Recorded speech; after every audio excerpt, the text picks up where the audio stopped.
నమస్తే welcome to దూత media సినీ ఆనిముత్యాలు. తన తొలి మూవీతోనే యూత్ ను ఉర్రూతలూగించిన నటి ఆమె. చిత్రం అంటూ వచ్చి తెలుగు రాష్ట్రాల కురాలను కవ్వించి పిచ్చెక్కించింది. అప్పటి వరకు అటువంటి శృంగార రుచి చూడని తెలుగు ప్రేక్షకులు ఒక్కసారిగా ఉలిక్కిపడ్డారు. ఆ శృంగార సన్నివేశాల కోసం ఆమె కోసం అప్పట్లో కుర్రాలు ఎగబడి చూసేవారు. దీంతో రాత్రికి రాత్రే స్టార్ అయిపోయింది ఆ బెంగాలీ బ్యూటీ. ఆ తర్వాత మనసంతా నువ్వే అంటూ సినీ ప్రేమికులకు మరింత దగ్గరైంది.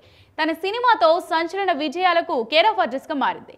అయితే సక్సెస్ ను ఎక్కువ కాలం కంటిన్యూ చేయలేకపోయింది. దీంతో ప్రస్తుతం సాధారణ ఫ్యామిలీ లైఫ్ గడుపుతున్న బెంగాలీ భామ రీమా సేన్ గురించి నేటి సినీ ఆనిముత్యాల్లో తెలుసుకుందాం. రీమా సేన్ 1981 అక్టోబర్ 29న కోల్కతాలోని మధ్యతరగతి కుటుంబంలో జన్మించారు. కోల్కతాలోని కడ్డీర్పూర్లోని సెయింట్ థామస్ గర్ల్స్ స్కూల్లో స్కూలింగ్ పూర్తి చేశారు. ఆ తర్వాత రీమా సేన్ కుటుంబం ముంబైకి మారింది. ముంబై వాతావరణానికి అలవాటు పడ్డ రీమా సేన్ తన దృష్టిని మోడలింగ్ వైపు మళ్లించింది. మోడలింగ్ ని తన వృత్తిగా ప్రారంభించింది. ఇదే క్రమంలో అనేక ప్రకటనల ప్రచారాల్లో కనిపించింది రీమా సేన్. తర్వాత మోడలింగ్ నుంచి యాక్టింగ్ వైపు మారారు. అలా టాలీవుడ్ లోకి ఎంట్రీ ఇచ్చారు. తేజ దర్శకత్వంలో వచ్చిన చిత్రం సినిమాలో హీరో ఉదయ్ కిరణ్ సరసన జంటగా నటించారు. వాస్తవానికి చిత్రం సినిమాతో చాలా మంది నటీనటులు ఇండస్ట్రీకి పరిచయం అయ్యారు. ఈ సినిమాతో ఉదయ్ కిరణ్ లవర్ బాయ్ గా మంచి గుర్తింపు తెచ్చుకోగా రీమా సేన్ క్రేజీ హీరోయిన్ గా నిలిచారు. ఈ సినిమా సూపర్ హిట్ కావడంతో వరుసగా సినిమాలు చేస్తూ ఫుల్ బిజీగా మారిపోయారు. ఇటు తెలుగుతో పాటు అటు తమిళ భాష చిత్రాలు చేసి ప్రేక్షకులను అలరించారు రీమా సేన్. గౌతమ్ వాసుదేవ్ మీనన్ దర్శకత్వంలో వచ్చిన తమిళ శృంగార చిత్రం మిన్నలేలో రీనా జోసెఫ్ గా నటించి తమిళ డెబ్యూ ఫిల్మ్ఫేర్ అవార్డును సొంతం చేసుకున్నారు. హీరోలు మాధవన్ అబ్బాస్ తో కలిసి మంచి రొమాన్స్ పండించారు. తర్వాత తెలుగు రొమాంటిక్ మూవీ బావనచ్చాడులో హీరో అక్కినేని నాగార్జున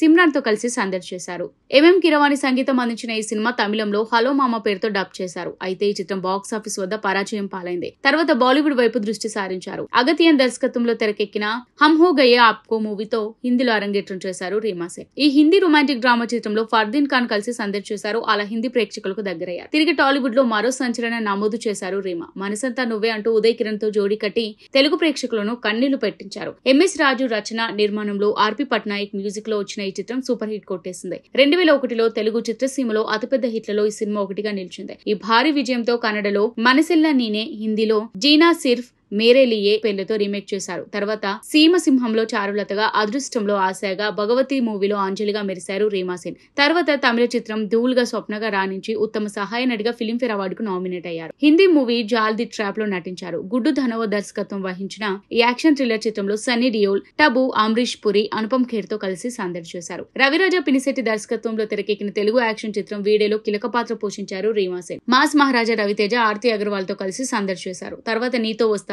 నీ మనసు నాకు తెలుసు, అంజీ సినిమాలో అతిథి పాత్రలు చేశారు. 2004లో ఇత్తి శ్రీకాంత సినిమాతో బెంగాలీలో అరంగేట్రం చేశారు. రచయిత శరత్ చంద్ర చటోపాధ్యాయ నవల ఆధారంగా అంజన్ దత్ దర్శకత్వంలో తెరకెక్కిన పీరియాడిక్ డ్రామా చిత్రంలో రాజలక్ష్మి పాత్రకు ప్రాణం పోశారు. తర్వాత తమిళ చిత్రాలు చెల్లామే గిరిలో కథనాయికగా నటించారు. 2005లో వార్తలు అనే చిత్రంతో కన్నడలో రంగప్రవేశం చేశారు. మలమాల్ వీక్లీ పేరుతో వచ్చిన హిందీ సినిమాలో చేసిన తర్వాత పవర్ స్టార్ పవన్ కళ్యాణ్ హీరోగా చేసిన బంగారం సినిమాలో సహాయక పాత్ర పోషించారు. ఆ నెక్స్ట్ హీరో విశాల్ తో కలిసి తిమిరు, అలాగే తమిళ కామెడీ చిత్రం 2, రాజపట్టై, తెలుగు చిత్రాలు ఎమగోళ మళ్లీ మొదలైంది. ముగ్గురుతో పాటు హిందీ చిత్రం చెల్ చెలా చెల్, ఐరతిల్, ఒరువన్, ఆక్రోష్ చిత్రాల్లో సహాయక పాత్రలు చేశారు. చివరిగా gangs of Wasseypur part 1, gangs of Wasseypur part 2తో పాటు సత్తం ఓరు ఇరుత్తరై సినిమాలో యుగానికి ఒకడు సినిమాలో కనిపించారు. అయితే సినిమాలతో పాటు వివాదాల్లోనూ చిక్కుకున్నారు రీమా సేన్. సన్ గ్రూప్ యాజమాన్యంలోని తమిళ వార్తాపత్రిక దినకరన్ ప్రచురించిన ఛాయాచిత్రంలో అసభ్యకరమైన రీతిలో పోజులు ఇచ్చినందుకు రీమా సేన్ కు మదురై కోర్టు నాన్ బెయిలబుల్ వారెంట్లు కూడా జారీ చేసింది. కోర్టుతో కొద్ది రోజులు పోరాటం చేశారు.